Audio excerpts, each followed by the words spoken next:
February 5th, 1985. On the Portuguese island of Madeira, in a modest home that barely had enough space for dreams, Maria Dolores dos Santos Aveiro gave birth to her youngest son. They named him Cristiano Ronaldo dos Santos Aveiro. His father, Jose, worked as a kitman at a local football club, earning just enough to keep the family afloat.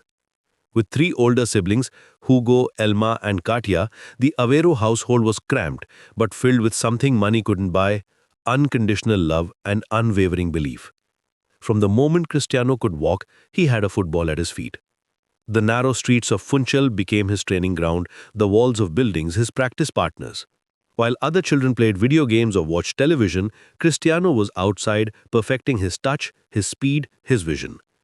His mother would often find him practicing late into the evening, sweat dripping from his forehead, completely lost in his own world of football magic.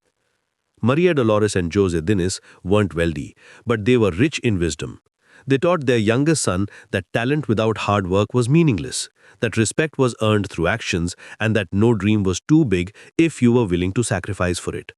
These weren't just words in the Aveiro household, they were the foundation upon which Cristiano built his character. His father would tell him, "Work hard, stay humble, and never give up.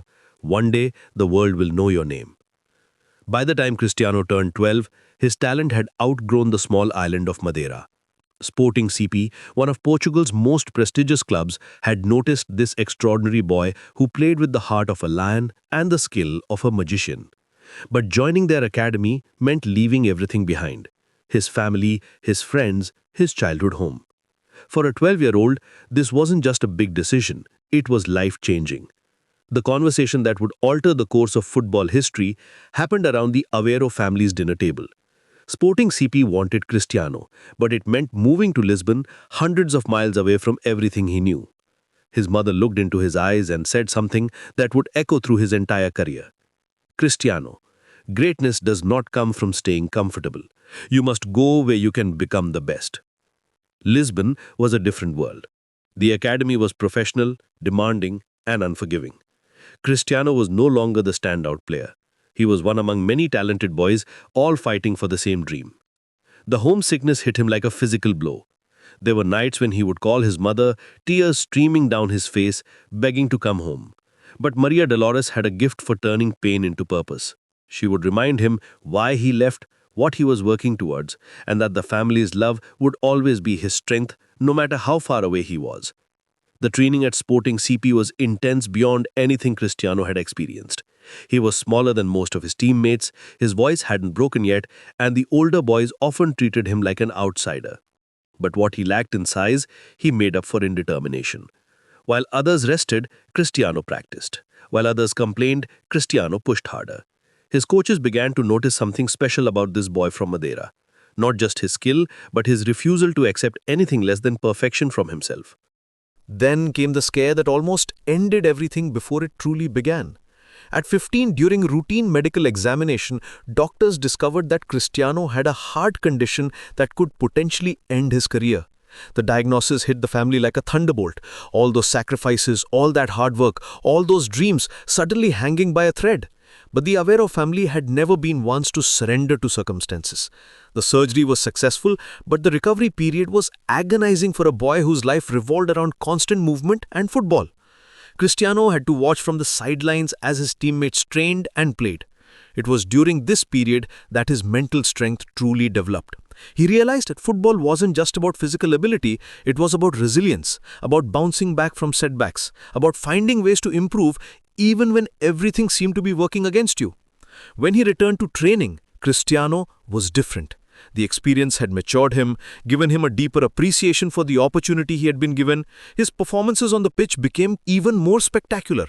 By the time he was 18, he wasn't just a promising academy player, he was ready for the first team. His debut for Sporting CP's senior squad was nothing short of sensational. August 23rd, 2003. A date that would change football forever. Sporting CP was playing a friendly match against Manchester United to inaugurate their new stadium.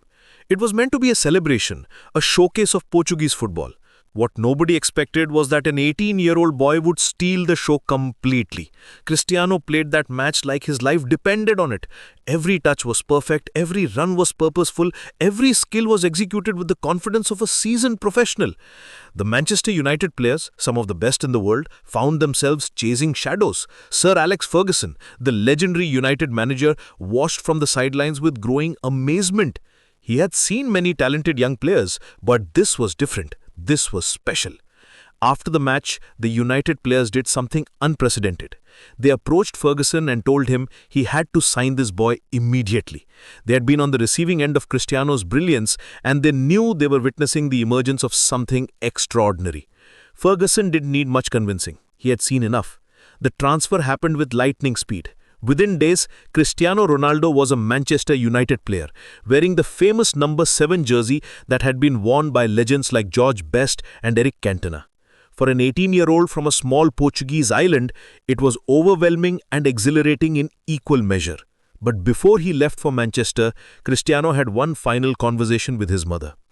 Maria Dolores looked at her son, now taller than her, but still the same determined boy who used to practice in the streets of Funchal. She told him, "Cristiano, greatness does not wait. Take the chance and show the world what you're made of." The move to England brought new challenges. The Premier League was faster, more physical, more demanding than anything Cristiano had experienced.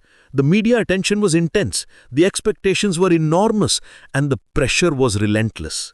But all those years of preparation, all those lessons learned from his family, all that mental strength developed during his heart surgery recovery, it all came together.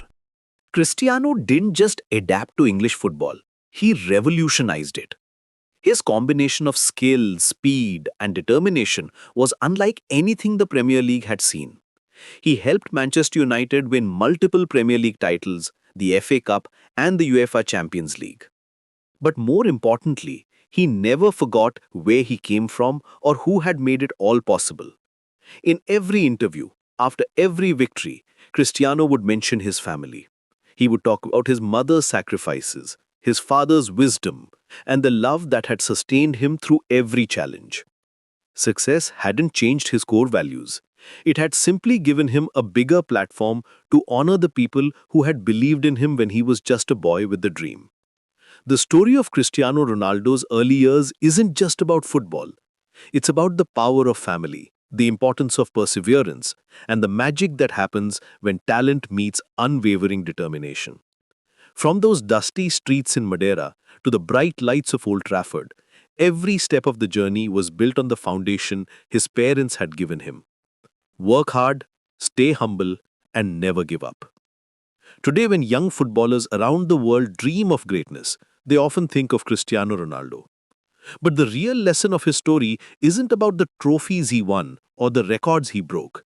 It's about a boy who never forgot that behind every individual success, there's always a family that believed, sacrificed, and loved unconditionally. That's the true foundation of greatness, and that's the legacy that began in a small house in Funchal, where dreams were bigger than circumstances and love was stronger than any obstacle.